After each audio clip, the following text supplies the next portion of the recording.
Yeah, we can start with the reading session. Yeah, go on. Okay, Mansi. Thank you. Preventive communication. Preventive communication is designed to help curb unnecessary projections or the buildup of false narratives that cause arguments. Tension will just keep looking for more tension. It is a fire that is constantly looking for kindling to keep expanding. By arriving with honesty and early communication with yourself and your partner, you have a much better chance of removing the kindling that keeps the fire of tension going. In many instances, naming now, I felt out loud to Sarah actually helped the tension that I was feeling burn itself out faster than if I had just continued to keeping it to myself. We stumbled into preventive communication, years of not fully understanding how our moods greatly impacted our ability to be logical. We would fall into some small and sometimes big arguments without realizing that. Can you please come down? Bit scroll down. Yeah. Without realizing that we weren't actually mad at each other. We were just trying to expand the inner tension that we were already feeling in our minds.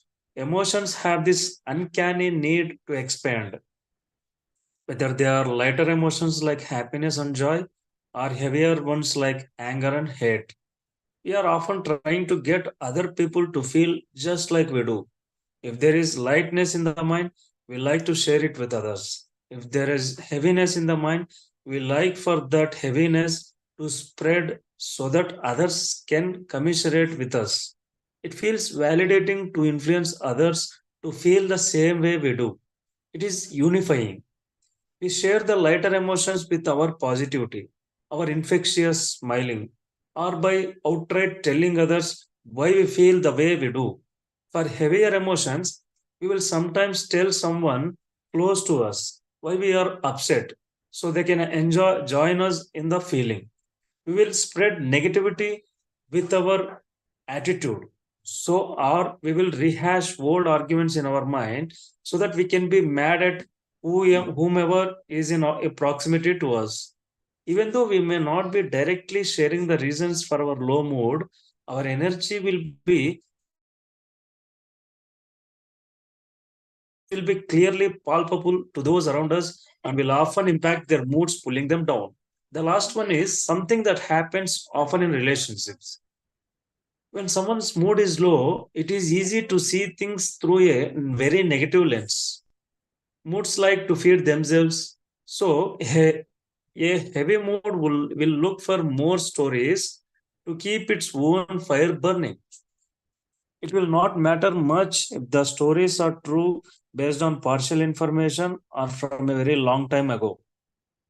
The mind will continue generating narratives that keep the tension going. This is a constant challenge in relationships because moods cannot remain flawlessly consistent or positive. They will ebb and flow.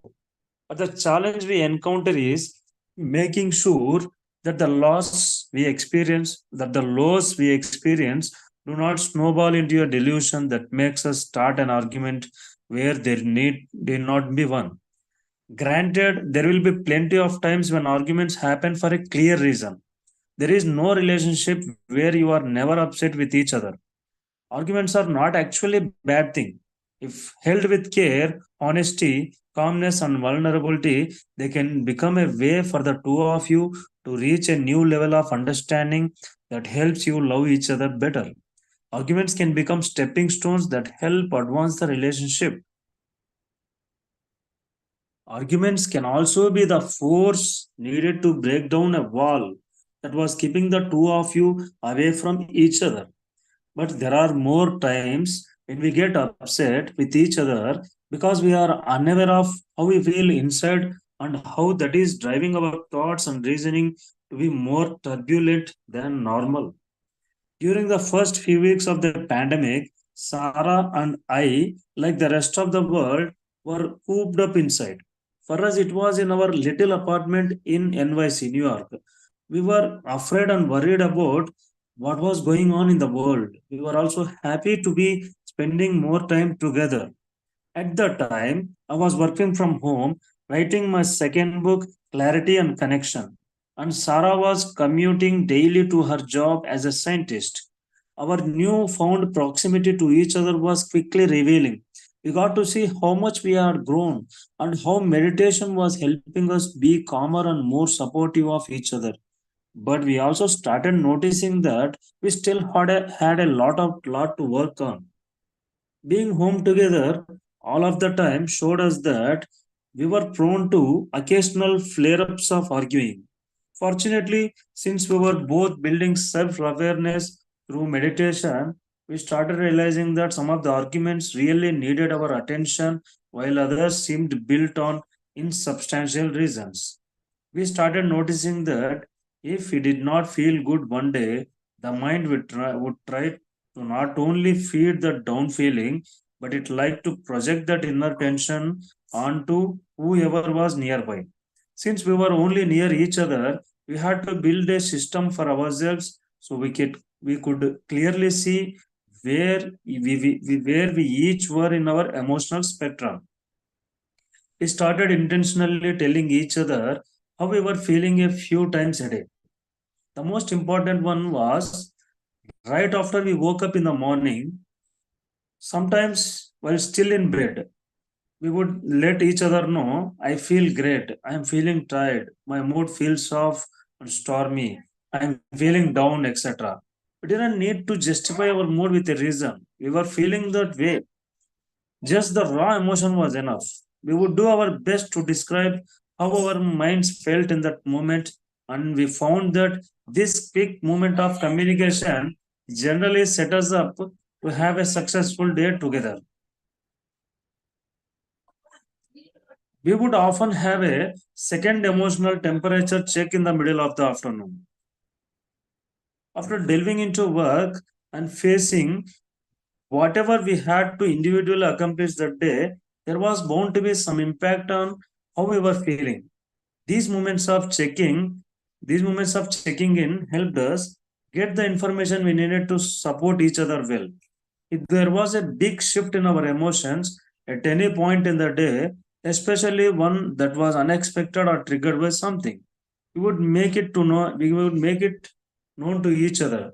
Having at least two quick and informal check-ins in a day and another anytime we felt any big moments in our emotional spectrums helped bring the harmony of our relationship to a level that felt brand new for us. We were accustomed to having consistent weekly squabbles, but a lot of the little ones fell away because we now knew that. Please scroll down, Mansi. Yeah. Because we now knew that when one of us was down, offering kindness and asking, how can I support you in this moment? Helped remove any of the tension that the mind was working on projecting. Having clear information that does not discuss anything really helps address and diffuse tension head on. One important thing to know about preventive communication is that it is a mixture of asking each other how do you feel and simply volunteering the information without being asked. The informality of preventive communication needs to be embedded in the culture of your relationship for it to be successful. You do not need to sit down and have formal check-ins the way you would during a serious discussion. This is more about getting ourselves accustomed with the truth of the moment and sharing the truth with your partner. You have to be ready to be honest with yourself and not pretend like you feel better than you actually do. For preventive communication to work, you need to cultivate radical honesty with yourself and have an open channel of vulnerability with your partner. This requires deep self awareness and the courage and the strength to embrace the feeling that is currently passing through you. Preventive communication is like a quick moment of compassion. At first, it felt difficult to admit we weren't feeling good. Sometimes it even felt like admitting defeat, but as soon as the words were out, it felt like huge weight off our shoulders. Over time, this practice has become more natural and spontaneous. If one of us is feeling down, Mansi, please scroll down. If one of us is feeling down or off, we try to let the other one know as soon as possible to make the other aware and give them an opportunity to support us if they are able to do at the time. At the least, it's a heads up to not take any tension or irritation too personally. And for the person who feels down, it is a reminder to try to speak gently to their partner. One of the big understandings that is reinforced through preventive communication is that as you are actively and repeatedly naming the different emotional states that you are experiencing, you are seeing for yourself how quickly emotions change. When we are quiet about how we feel, or how or when we are quiet about how we feel, or when we intentionally avoid bringing our awareness to how we feel, it becomes easier to fall into the delusion that a strong emotion will last forever, or at least longer than it actually does. In one day, you can feel so many things. Through this informative communication style, you see for yourself how much you change, and it helps you develop a healthy sense of detachment toward the temporary emotion you are feeling. You directly allow yourself to feel whatever is real for you in that moment, but you also embrace that feeling with understanding that it is an exceedingly temporary and fleeting experience, and in time this heaviness ends. Not only that, but in naming the emotion, you take a lot of the power away from it and you regain your agency. Trying to ignore or deny the way you are feeling, even just to yourself, can inadvertently give the feeling more power. Despite what temporary emotion is present, you still have the power to act as you wish rather than be overpowered by it. This understanding began affecting Sarah and me so much that we casually started changing our language from saying I'm feeling sad right now to it feels like sadness is moving through me right now, or wow, I feel this heaviness moving through. The acknowledgement understanding started making our language more accurately represent what was happening. It shows that I is never just one thing or emotion, that who you are exists in an ever changing spectrum. There is something about correctly assessing the impermanence of an second. There is something about correctly accessing the impermanence of any emotion in the language that we use that feels truly empowering. Any storm is just that, a storm, and no storm in the history of the world has ever lasted forever. Yeah. From here, if anybody interested to read,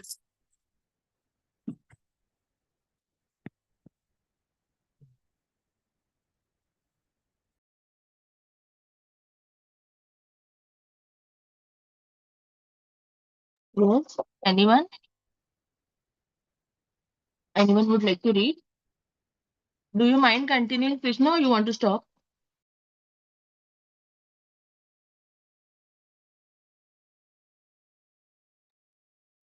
Krishna, you would like to continue or you want to stop?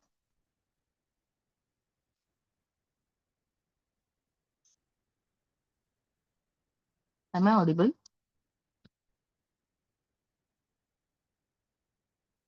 Hello. Hello. I can't hear anyone. Are you responding?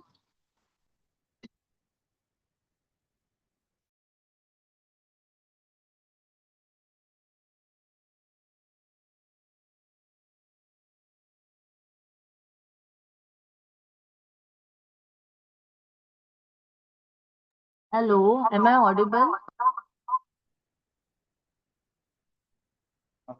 Jyoti, Krishna, SH, please confirm. yes, Mansi. Okay, yeah. I just want to ask, do you want to continue or you want to stop? Okay, I will continue if nobody is there. No, no, I Okay. can read. If you want to read, you can. I will. I want to read. Okay, so so this is the last topic, and after that a new chapter will be starting.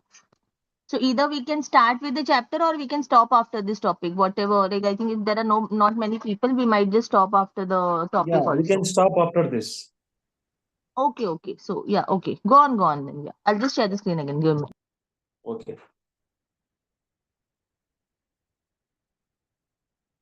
Okay. Eight 8 lessons from 8 years of marriage. Sarah and I recently celebrated 8 years of marriage. Uh, it has been a beautiful and challenging journey to build harmony into our relationship, especially in the beginning before we started meditating. We are not perfect and there are still ups and downs, but undeniably there is more love and care between us than ever before. The following are 8 of the main lessons I have learned from our relationship. Connection alone is not enough.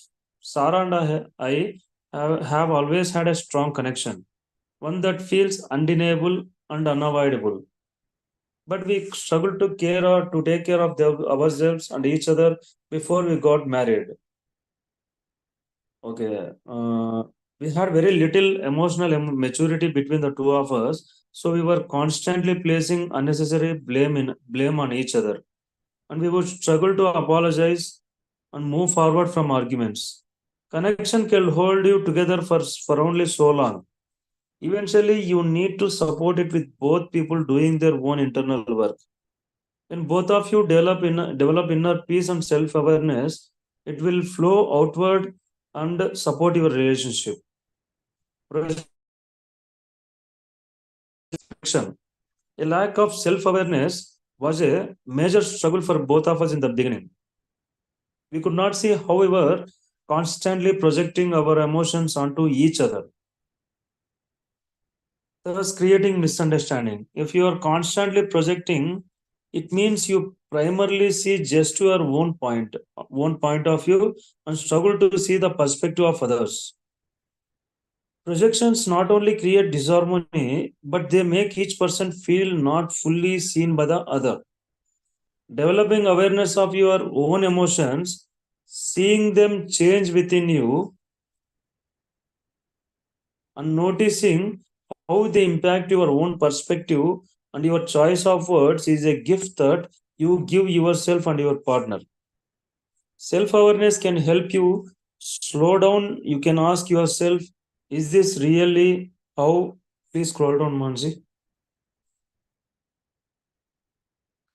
Is this really how I feel, or am I just projecting? Number three, emotional temperature check-ins are needed. The simple truth is that even when you have been together for many years, you will not be able to read each other's minds. The next best thing is checking in with each other a few times a day about where your emotions are, letting each other know how our moods are shifting. Not only helps your communication, but it functions as a preventive measure so that you don't project your emotions onto each other. If you move through the day without acknowledging how you feel, it can be easy to unconsciously blame your partner for down moments that may have nothing to do with them. Being honest and vocal about how you feel brings more clarity to each of your interactions and allows you to support each other better. Number four, you need to individually understand your emotional history and behavioral patterns. Personal inner work is a great game changer in a relationship. It has the power to create a new era of understanding and skillful behavior that will help you have a deeper and more joyful union. If you do not acknowledge the way your past has shaped you, you will continue repeating the same defensive and survivalist reactions you used back then. If your past remains unconscious, it will seep into your relationships in ways that block you and your partner from having the best union possible. Only after you see yourself clearly can you work toward developing new habit patterns that are more conducive to supporting your own happiness and your partners? Number five, finding and using a healing practice is the real work. Becoming aware of your emotional history is one thing, Changing it is another. Once you see your knots, you then have to untangle them. The best way to do that is by picking up an established practice that is already helping many people. There is no need for you to reinvent the wheel. You just need to find something that meets you where you are, something that aligns with your intuition and helps you take tangible steps forward. For Sarah and me, it was Vipassana meditation, but there are many different forms of meditation out there that can bring good results, or different forms of therapy and many other practices that can help. You also should realize that you and your partner may need different healing tools, and that is okay. What matters is that the work is actually happening and that you are both creating space for change behavior. Number 6, let each other evolve. Let each other evolve. Who you both were on the first day you met each other is worlds apart from who you are now. Whether intentionally or unintentionally, your likes, dislikes, trends, and general preferences will change over time. This is not something that you should resist. It is an incentive to remain curious about each other as time moves forward. There is always more you can learn about each other, and the ways you would like to receive support will also morph over time. Your individual evolution will spur on the evolution of your relationship. What the two of you find funny, how you like to enjoy rest, what you like to learn together, the places you like to visit, how you view the world, all of these will have slight or great transformations over time. You are more than partners, you are also best friends and roommates. Expanding your idea of the roles you play in each other's lives can be beneficial. Sarah is not only the love of my life, she is also my best friend. We enjoy telling each other everything and we face the world as a team. Sharing our living space together makes us roommates by default. And a big part of our relationship is mutually creating a space that feels like home to the both of us.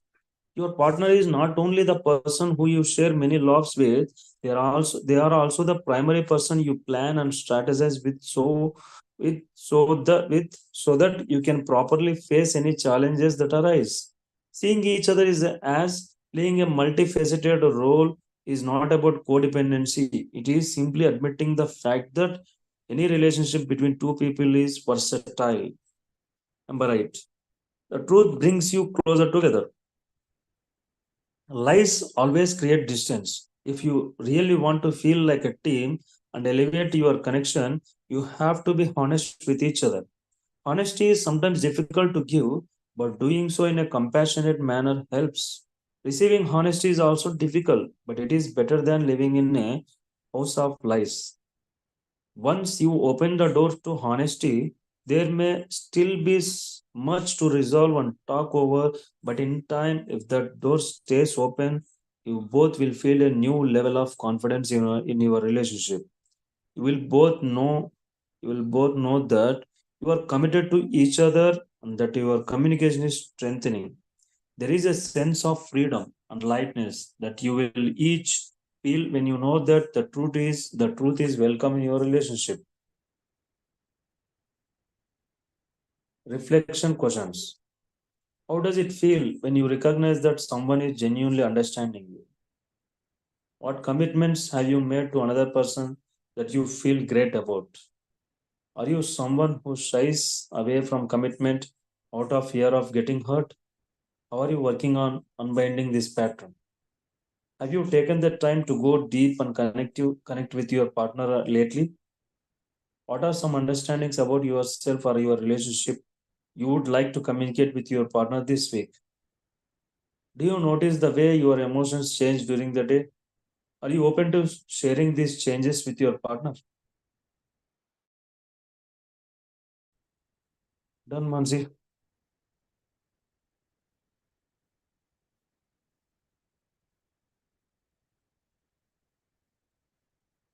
Thank you so much, Krishna, for reading out for us today.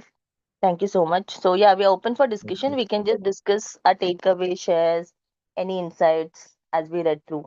Please feel free.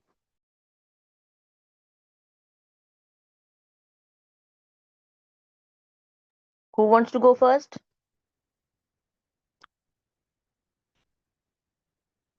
How did you find today's reading?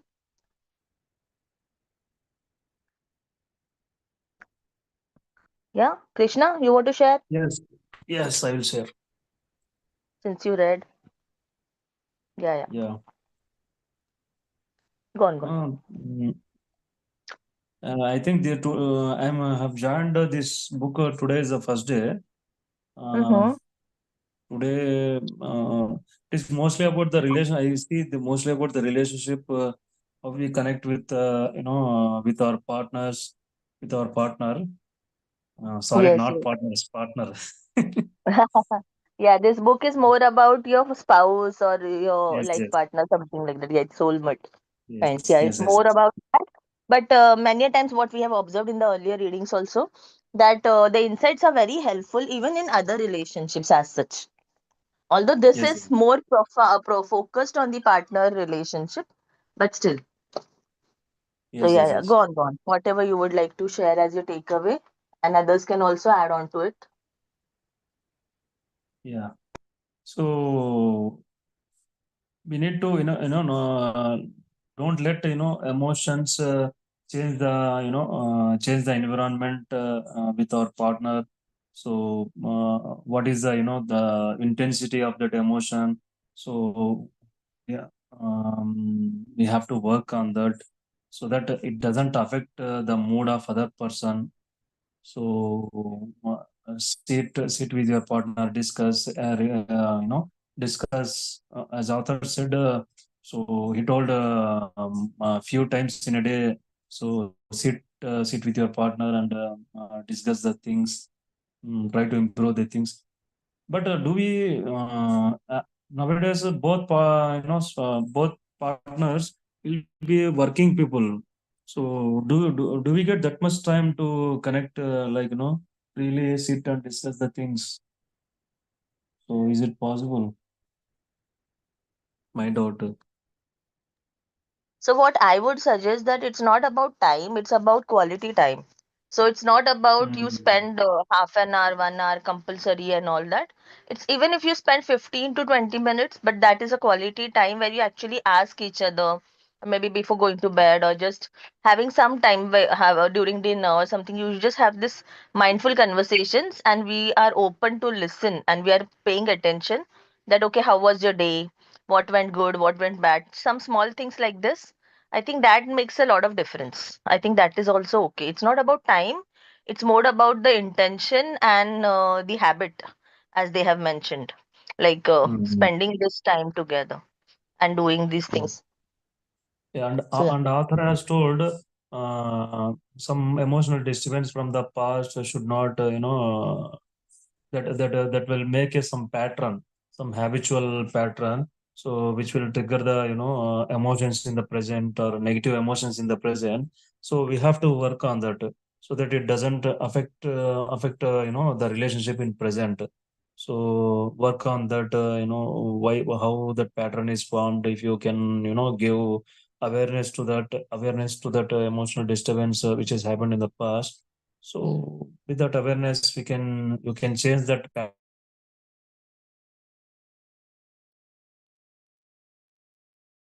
yeah, very true. Uh, pattern. Two, three things that highlighted for me today was uh, I felt it's more about the mindfulness, being aware about our things and our partner's things, and being more mindful around it, being more open to listen and to express also. And even that, the last part where he said that lies create distance and truth creates closeness. So that part I really like because I even believe in this. I feel integrity plays a very important role in relationship, and even if there is some mistake and if you can courageously confess it, I think we both can together seek out a solution for it. But unless you just keep defending and you just keep avoiding, that creates the rift between relationships, and that also breaks the trust. So that was an important point that I could think of. And the other part was the self development, the personal, they mentioned, right? Like, more you work on yourself, that helps the relationship also to flourish. So so these 2 3 points, that was like the more highlightable points for myself. So yeah, anyone else felt like as a takeaway from today's reading, Shruti and Shri? Anything you would Just like to add? just 1 minute. Yeah. So, one thing I would like to highlight is self-development and continuously working and nurturing yourself. Because it is the energy what you are carrying in the relationship. So, I totally resonate with what you said. The self-development, honesty, all these things. Yeah.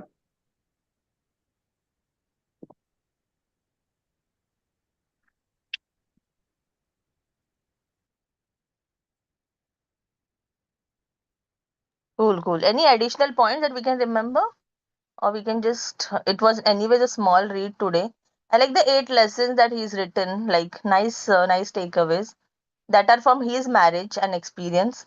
And I think this is a very new book because it mentioned the pandemic and how things got different. And I feel it makes a lot of difference when especially pandemic give a lot of different dimension to relationships, I would say. Because that was one time now when we got to be with partners, family members so much together. So it triggered a lot of things, so many things. Otherwise, we don't spend so much time together, like in physical presence of one another as such, right? Like as we go to work and things like that. So that has shifted many things to many people. So that just made me feel that this book is a very new one compared to, like, because pandemic was just like 4 5 years back, and it mentions that. So yeah, and he mentions how it triggered their relationship also, right? And they realize like how they need to still work on a few things. I think it happened with many people, I feel. So yeah, anything else? Anyone just wants to add, or we can even call it a day for today. We can just uh, bring it to close, and then tomorrow we can continue with a new chapter. Hopefully, Jyoti will be there with us tomorrow. Then we'll continue. That chapter is actually about argument, how to argue, the art of arguing. So it's very Mm, interesting. I'm looking forward to it. okay. Krishna? And Mansi, yeah, Yeah. author has told 8 lessons from their 8-year marriage. So can you please, if you are married, any lessons, like 1 or 2 lessons, or anything you would like to, what you learned from your relationship lesson, any kind of lesson quote, can you want to share? Can you share? I am married. I have a child. I have a daughter of 7 years old, and I'm married like 12 years Yeah. now. And mine is a Then love 12 years, marriage. then you have to share 2 lessons. No, I don't know. I can't think of 12 right now. Maybe I will have to sit down with myself and write them. And yeah, actually, that's a good exercise. I would definitely do it. And as I do it, I'll share it with you. But one or two, what I can think of right now is like, what I feel and what I've learned through marriage, especially the marital experience. I would say that uh, yeah, that common things, like it's all about adjustments. You have to adjust and you have to uh, like evolve and all of that. What I have learned, that as people we do evolve differently. So Mm, it's not necessary that you and your partner will evolve in a similar and the same direction, but you will, as the author also mentioned, right? So you all evolve, but you may evolve in different directions or in different ways. Like you might be so basically, your partner is not, he mentioned, right? Your partner is not the same person that you met on the first day. And on the, so I feel, what about us, I would say, mine is a love marriage. So we were also in courtship, or we were together for like before marriage few years, around 6 7 years or more, and we were friends before that. So it's a long term relationship. So what I have seen the transformation in ages, in our characters. So we have literally grown up together, and we have grown up differently together. So what I would say, there are phases when it comes to relationships. It is never the same, and we as individuals, we change and we evolve differently in different phases of our life. And I think the beauty is about loving each other and also being there with each other, and understanding in that particular phases and through those transformations. I think that is my key lesson. I would say that in spite of the changes, in spite of everything and whatever life throws upon you, you are like you're together and you are battling that together type of a thing. And many a times we have to switch roles, like sometimes someone has to take the lead in the marriage, sometimes the other partner, depending on the phase and of that partner also. I think that's also like we have to find our own balance. And I think it Mm. happens with time.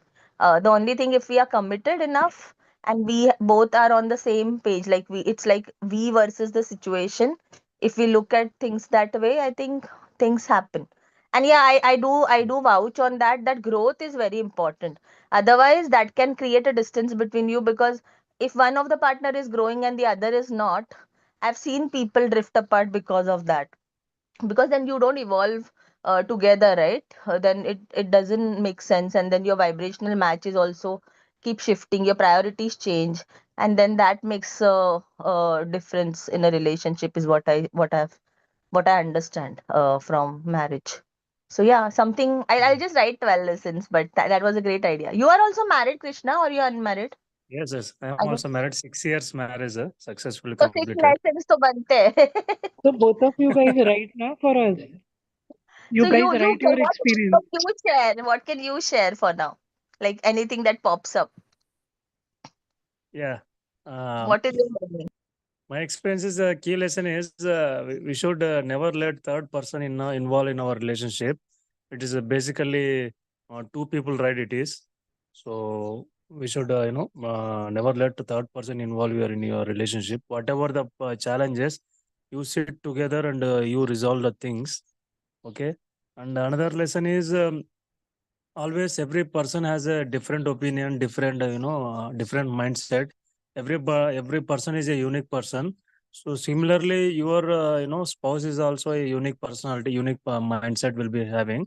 So um, give importance give importance to their opinion. So when you try to understand what their mindset is, what they are, so what are they actually behind what they express. So you can your life, your relationship will be more beautiful when you understand all these things. So initially, in my starting relationship, so I didn't. I thought of I didn't give a thought about that. So later, after I slowly in our marriage, while we evolving the continuing our relationship, so I learned so many things. I realized. So this way now we are more connected. So these are the key lessons I have learned. Basically, one point I have on my own experience. Nobody told me. So everybody has their own mindset, has their own opinions which are formed based on their past. Something has happened their past, their situation, environment. So all those things are the key factors behind their opinion, or their mindset. So we try to understand how they are formed instead of looking superficial and deciding why they are behaving like that. Try to understand what happened in past, how what they make them to behave like that. So like that, yeah. So sometimes I started sitting with my spouse and ये कैसा हुआ वो कैसा हुआ. So I start asking about the things, how did this happen, like that. I understand more about my spouse. So by sitting like this, so thinking about first, so like that, having as author said, sit and discuss about the things, pleasant things, like that we can have more connection with our understand, basically understand about your partner more by discussing the things, by not from your opinion base. So as from the NLP, so acknowledge the whatever their likes dislikes. So that's where you can have a rapport. So all these things are key factors in a good for a good relationship. Yeah, Yeah, these are the nice, things. nicely shared. Yeah, great. Yeah, thank you for sharing that. Yes. Anyone else Yeah. wants to add something?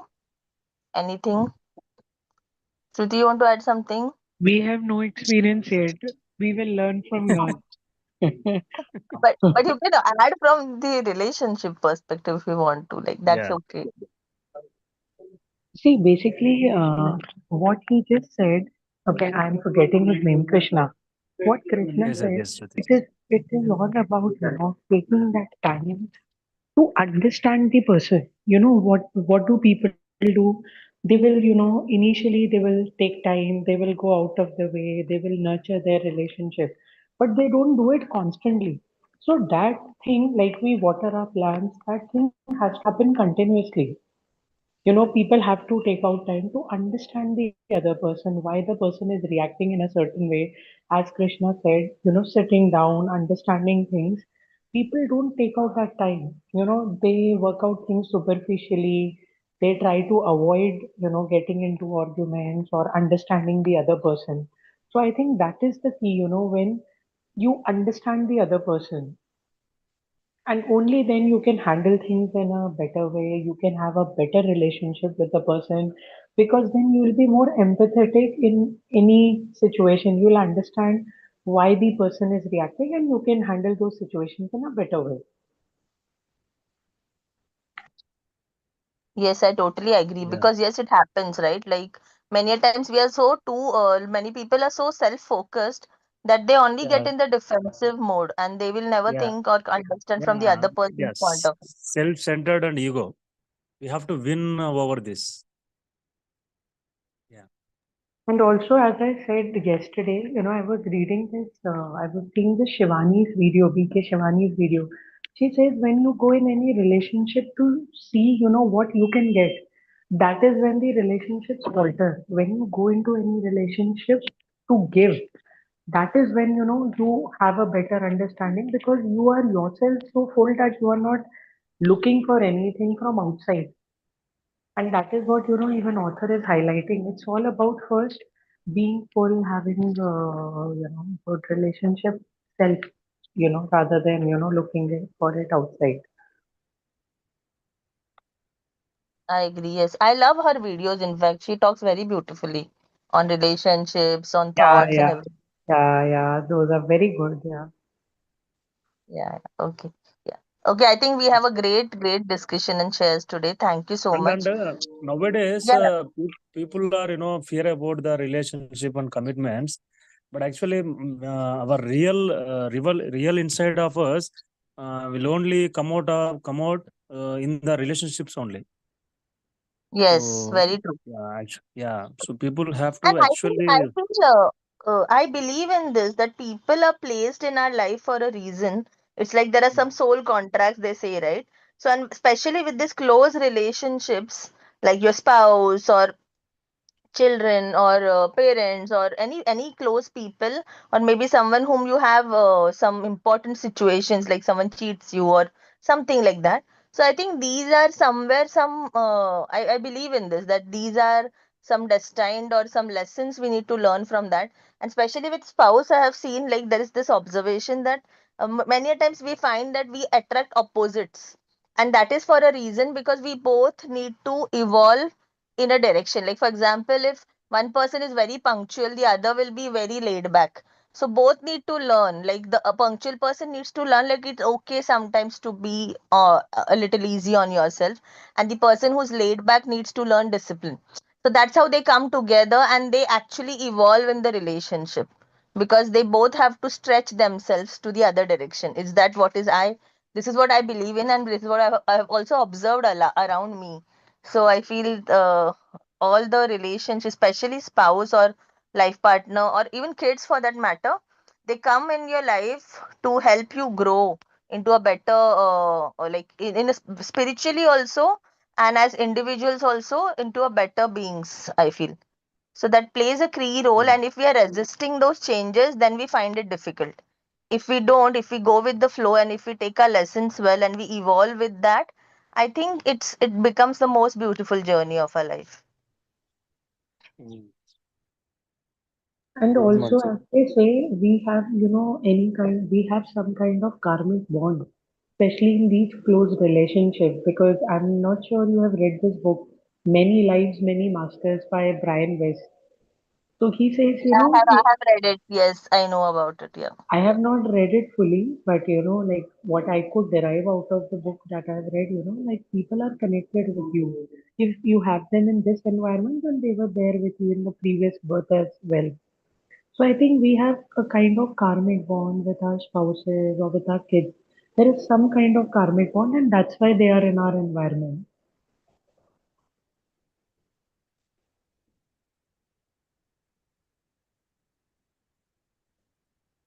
So it's a matter of fact, na. Like, see, there are 1 crore and 1 million plus people in the world, and this one person that comes in our life, and we come in contact with them, and we have all these things with them, like all difficult relationships, all traumas also with such people, all love sharing also, and everything. Like, why just one person of all so many people? So I think there is something to it. Obviously, I believe in that.